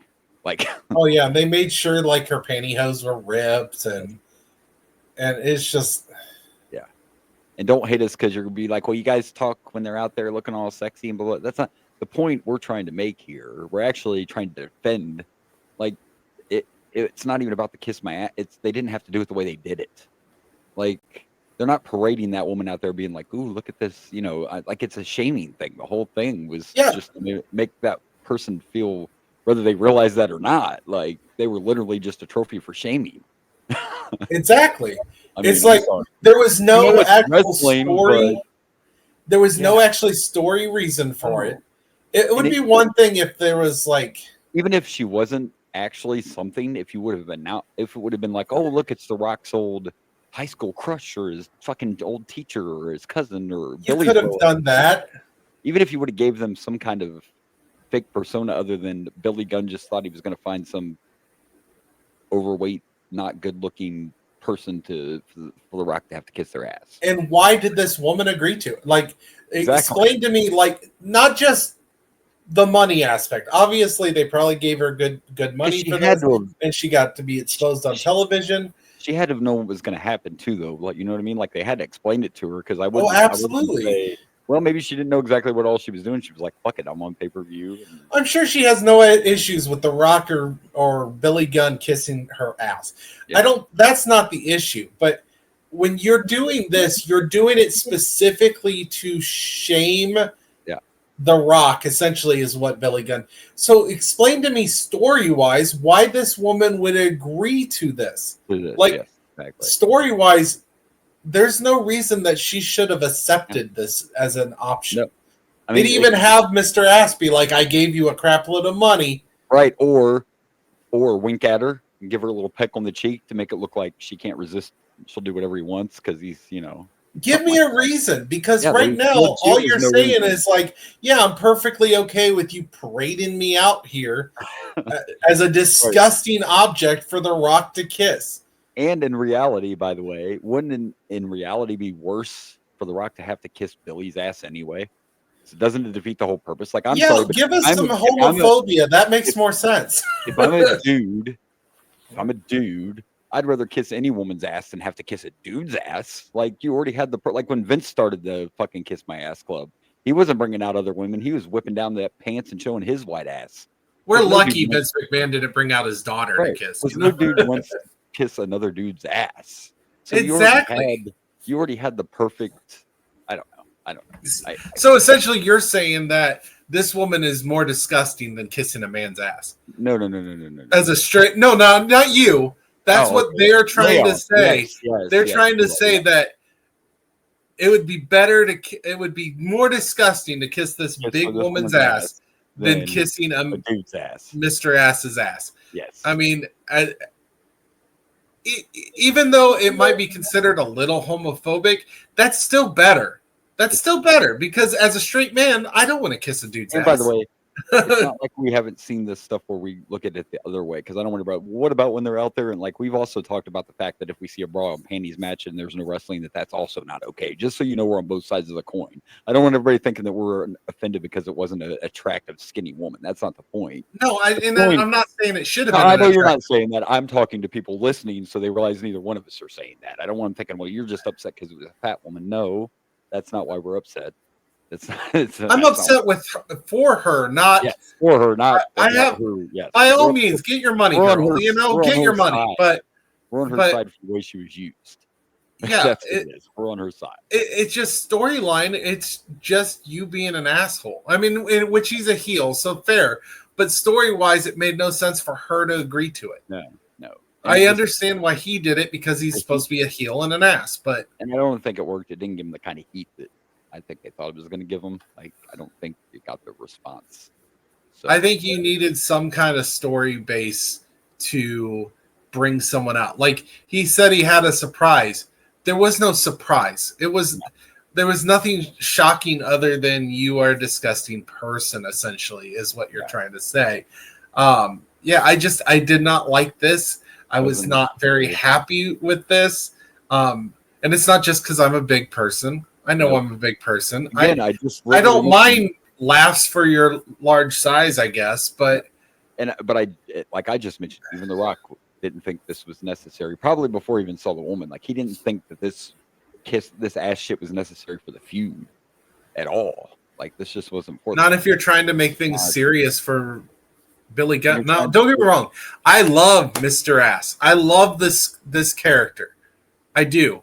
I for the most part, I'm sad that Billy Gunn never got the push. Well, as a singles wrestler, I think they approached it the wrong way, and you think somebody might have listened backstage when The Rock was trying to say, "I just don't think this isn't the way you start pushing somebody." You know what I mean? Like you don't start them off right at the top. That's not a push. That's we're just shooting you straight to the top and hoping you can make it. You know what I mean? Even Chris Jericho, who just came here, struggles after his debut in his first feud is The Rock. Like that's not how you start people out. That's a whole nother level, even at this point. You know what I mean? Yeah. Like that's not a good starting point for push. Yeah, because in WCW, Chris Jericho wasn't a main eventer, right? No, he was. He had titles, but he was mid card. He was never a world title holder. Yeah. Yeah, he was never a main eventer in WCW. U.S. title, TV title, but yeah, he was never a main event. And even he struggled.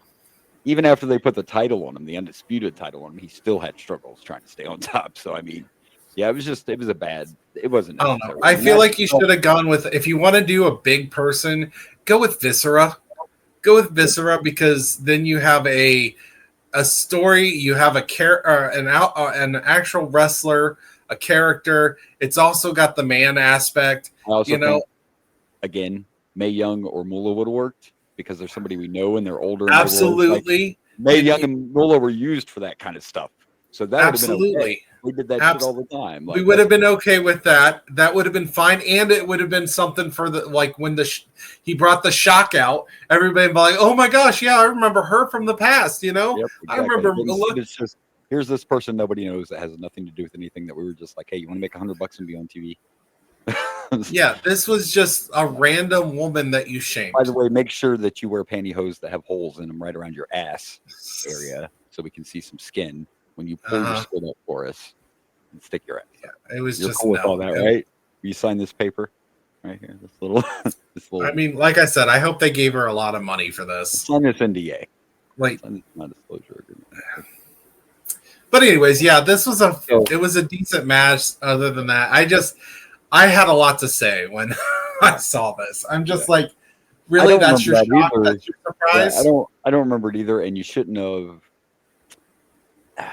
I don't know if there's any way you could have fixed this, but I guess if you were going to go somebody random like that, you shouldn't have done this. Oh, I got this big surprise and break into the ring. You could have randomly pulled somebody out of the audience if you didn't want your ass to get kissed or something like that. It was just the way they did it. The whole thing was just wrong. Yeah, that would. I guess weird. That would be better. Wouldn't that have been a little better than building it up like it was something and all it was? Yeah, agreed. Yeah, if you just like, it's like, oh no, I'm going to take this. Have a plant in the audience. That would be a difference. Wants to let me borrow their ass. Yeah. That would have been a little better. But anyway, it was what it was. With that aside, we got to rank this match. I'll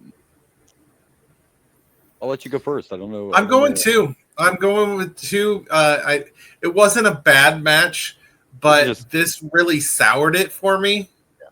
And even if you take that out, that part out, it's still not as good as what we've seen on the rest of the card. I'd say it's 3. It's decent. I would say it's a 3. Probably without that, it was a 3. Yeah, but I'm going to go 2.5. Not as low as you, but I'll go 2.5. I had some things to say. I had some stuff and some things I had to get off my chest. Yeah. Damn it. This unfortunately, this entire review was a rant. Hey, at least it's not an incest angle. That would be better. Oh, damn. No, I mean, seriously, if he would have been like, this is your aunt, or this is your grandma, or this is your mom, like, it doesn't have to be The Rock's real mom, you know? I still think what a great angle could have been like an old girlfriend. That would have been work too. You know, like you remember how you ditched her? You got too big. You're the Rock now, and you're too good. And Yeah, like That that. story wise, that would make sense. That would be much better. Yeah. To just bring out a woman because she's fat is not After the is Rock destroyed you with a promo, and I mean I would have to go back and watch it. Everything he said, some people consider it one of the best ones, but he said shit like, "You tried to pray to God, and God told you he was too busy right now," and talking about Billy Gunn pissing himself, and of course he broke out the "it doesn't matter." I don't remember if he said what your name is or what you think, but it was the first time he used that. It doesn't matter. Well, And then you go to it seems like he's SummerSlam. just now back to. It just started the his huge face run, so a lot of these phrases are about to get started. You know, it was like, yeah, I don't know. There was just so much they did wrong. The Rock's so huge, and it's just not where you start somebody that you're trying to make a single star after being such a successful tag team and faction member. It was just a bad idea. All of it was a bad idea. So we're just going to move on because we know what's next. It's main event team. And remember, you can do anything you want, but the pin has to happen in the ring. Jesse wants us to make sure we know that. I don't know why the fuck we've had to hear that. He doesn't want to get on his knees outside. It's hard. It's hard. That's a different kind of kiss or something match. But anyway, could have even done that. You could have brought Jesse out and said, you know what? You got to kiss the governor's ass. Bring out the Bastion Booger. His whole gimmick was being disgusting. Bertha Faye. Remember the wrestler Bertha Faye, the female wrestler? Yeah. Could have brought her out. There was so many. If they would have thrown out an actual ex-wrestler, one of the boys, even if it was mostly because he was big, they were big, that would be much better. Pat Patterson in a dress. That would have been an option too. Like, this woman's only claim to fame is that I'm a fat woman for someone to kiss. That's her claim to fame. To my knowledge, I guess I haven't looked to see if she has. I tried to Google it, and I couldn't even find the woman the first time because when I first just Googled who was the woman that Billy Gunn brought to SummerSlam '99, it came up as China, and I'm like, no, that's not right.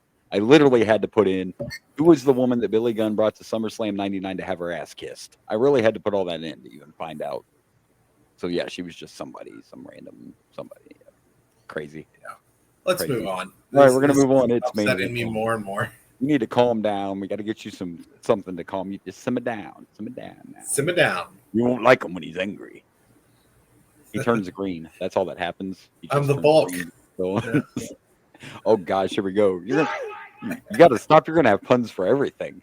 I'm the bulk.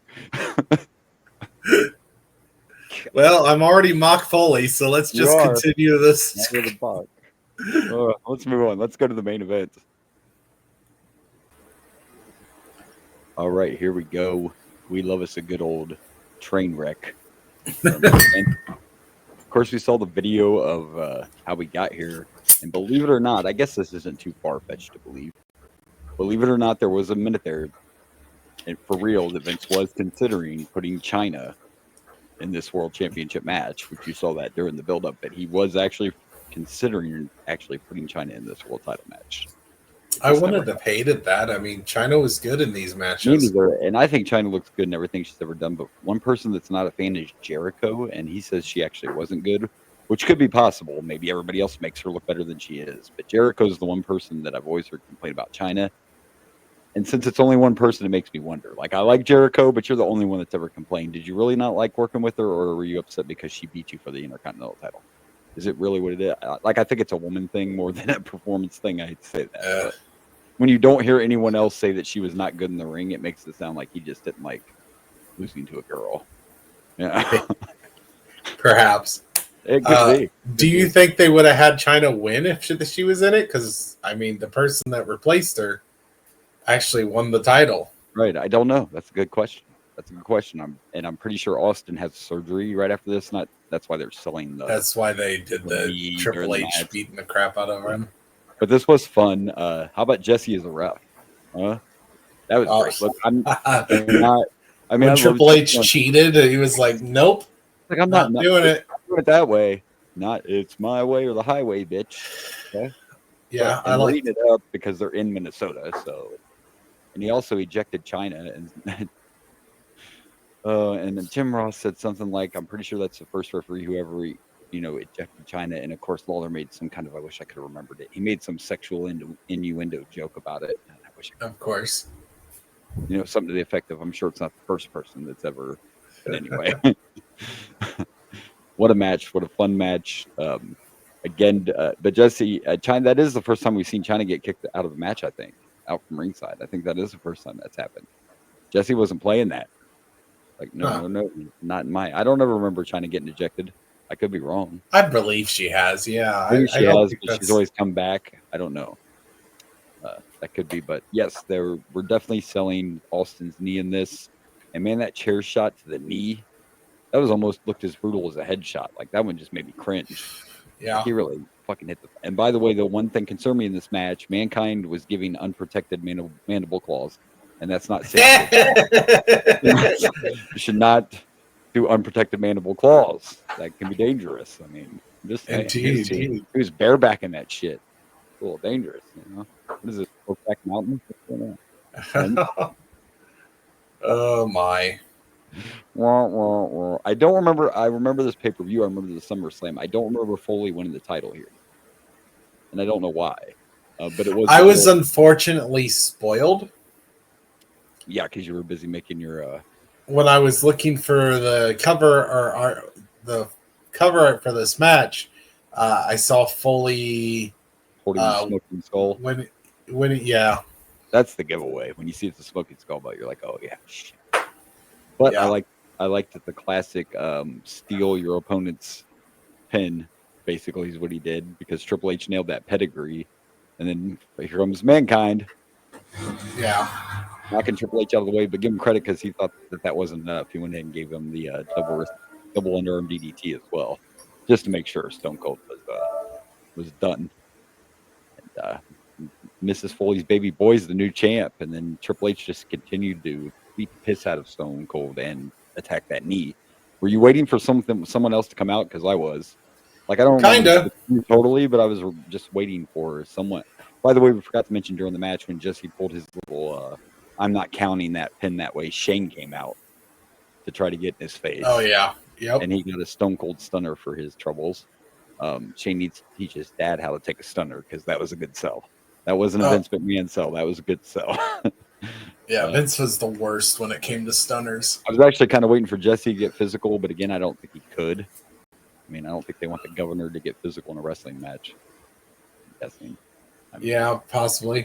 and Um. again, this was, we got to remember, a huge deal because Vince and Jesse had a bad history together. So the fact that this happened surprised a lot of people, but Vince saw dollar signs. Like, I feel if Vince was still in charge, I don't think Jesse Ventura would be doing commentary on Saturday Night Main Events. I'm glad he is. But if Vince was still in charge, that wouldn't happen. It's, they say never in wrestling. But that's one relationship I don't see ever healing between those two. So Yeah. Well, as we've talked earlier with incest and shit, fuck Vince McMahon. fuck Vince McMahon. I'm sorry, but holy shit, dude. I can't believe. I mean, I know it's supposed to be just a storyline, but why? Like, Yeah, why did you even think why that would was a that good even idea? cross your mind? Yeah, that's the part. This isn't The Hills Have Eyes. This is WWE. And knowing the sick things that Vince is into, like, Makes it worse. it makes it seem like you picked that for a reason. Yeah. There's a reason you wanted to do an incest storyline. Yeah. And even other ones that may not be as gross, but still, like Kurt Angle made out with his wife and his daughter. Like, and that was Vince's ideas. Of course. And Eric Bischoff also got to make out with both of them.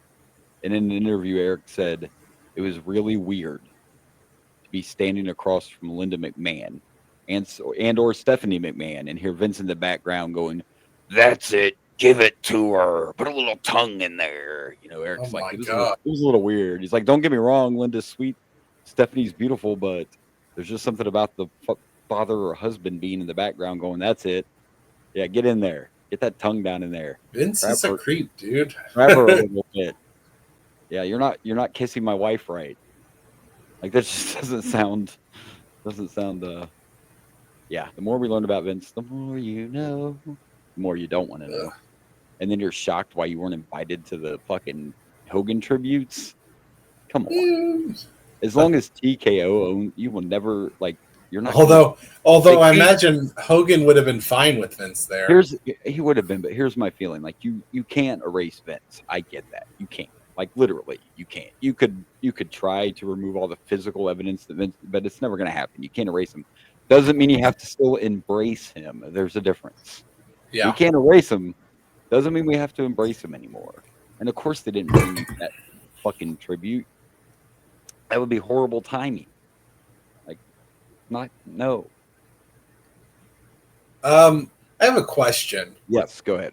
Um, I feel like he's either around already and we just haven't seen him for reasons, or Chris Benoit. Did they take out all Chris Benoit now? I know they didn't, but he's not there yet. Oh, he's just not there yet. No, Okay. No. I was assuming he was.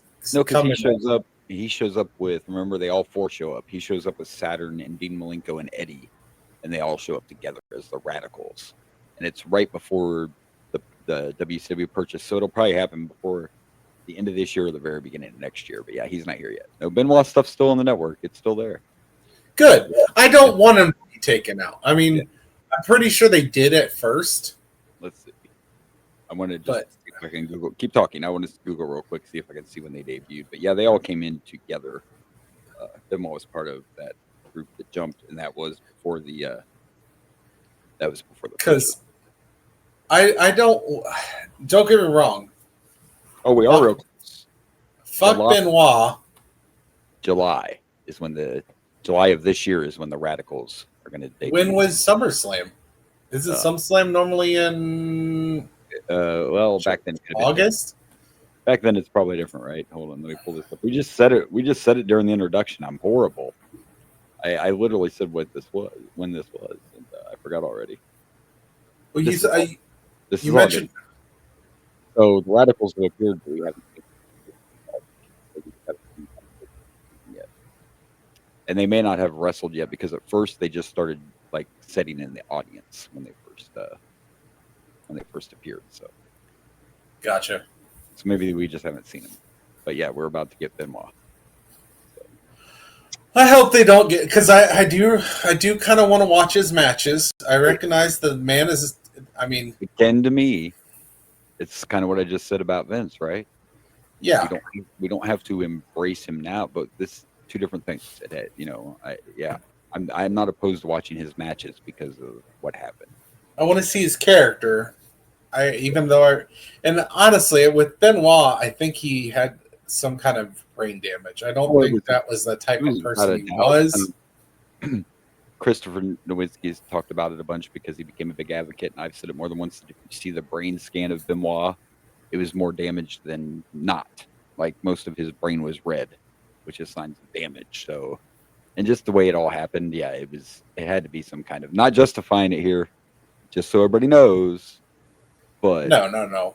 It was definitely not, and everybody that knew him said the same thing. Like, that's not something that doesn't sound like him. That doesn't, and the way it happened, and for it to happen over 2 days and stuff, yeah, it was definitely not normal. He had a psychotic break, is what he did. Absolutely.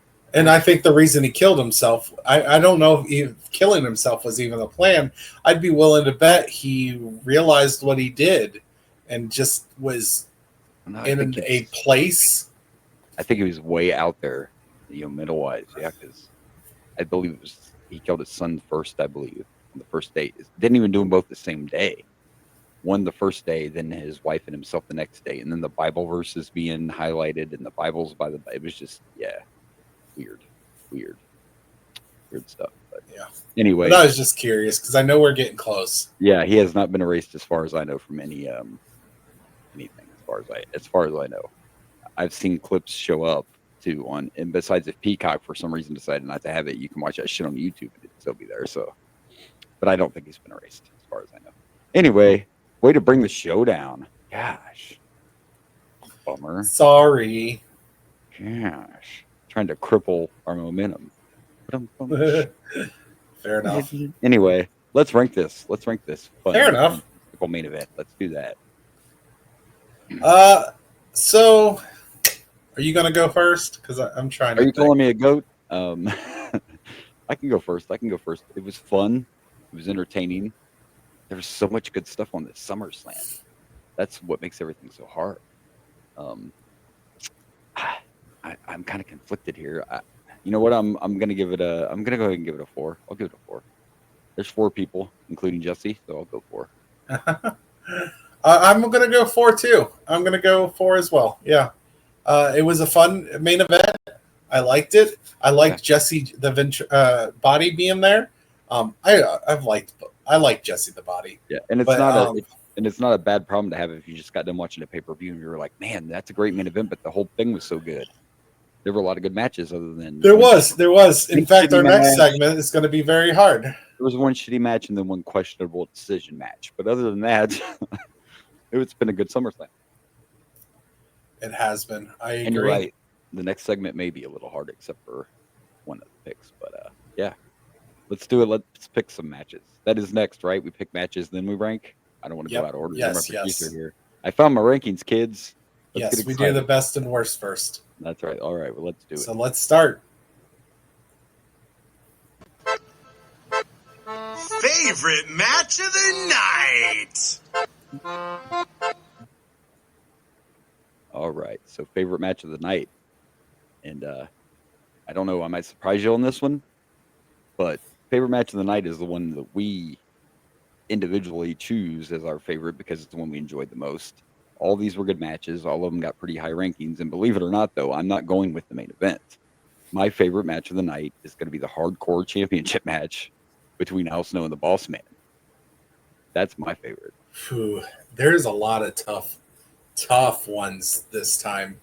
That's a good choice. I'm still debating. I am not. There isn't a lot of crap on here. It's hard. It was a good SummerSlam. The hardcore match was a lot of fun. A lot of this was really good. I think, though. I'm going to go with Ivory and Tori. I know he is. I think I'm going to go with Tag Team Turmoil.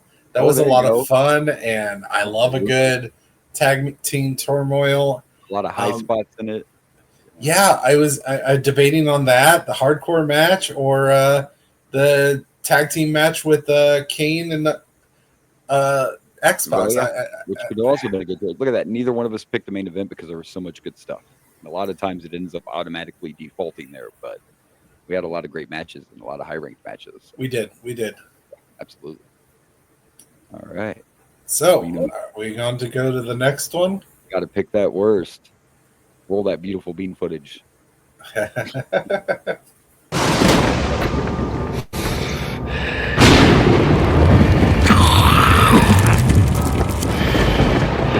Worst match of the night.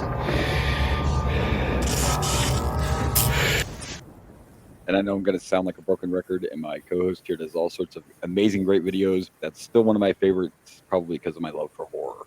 Yeah, me too. I love it too. But, I do get that this next one could go a couple of ways, but I gotta go by the actual worst match and not the worst decision. So I have to go Ivory and Tori because that was a shit show. It was short, but it was horrible, and not just and it was horrible wrestling, not horrible booking. It was just bad. It was bad.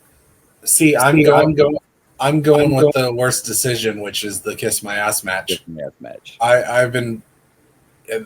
Ivory and Tori was short, bad, but if you wouldn't have picked that, I think everyone would have been disappointed because you had plenty. I really went on a rage. Yeah, obviously that should have been your pick. Yeah, absolutely. And it's probably not fair to either of these people because Vince probably chose that decision too.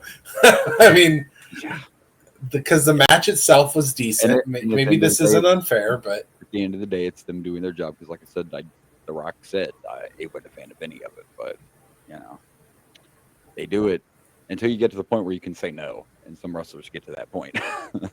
Now The Rock can do whatever the fuck he wants, but Vince isn't around either. But every wrestler can get to a point, but when you first start out, you got to do what you're told. Like that's the only way to make it. Yeah, it's just the way it is. So, but yeah, can't disagree with that pick.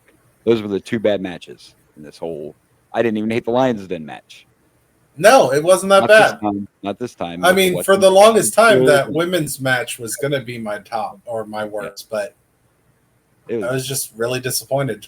I said what the fuck too many times during that match, so that kind of makes it. It's got to make it worse. I'm just like, what the fuck? Yeah. What is happening? All right. Well, let's get back to. Shoot, I haven't done this in a minute, huh? Because Yeah. Let's rank them.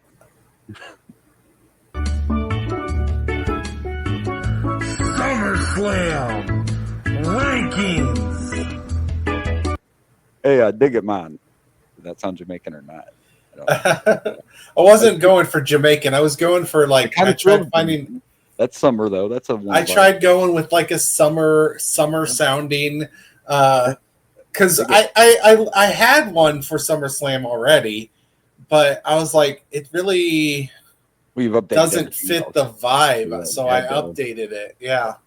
And speaking of updated, I also took the time and I updated. I didn't change my order on this list, but I updated it to make it a little less generic. I have the years next to each of them instead of just saying like SummerSlam 1, 2, and then I got little notes to remember why, I picked. Yeah, these. I really need to do that. Or at least what the main event is or whatever. So I did update it a little bit. So here we go.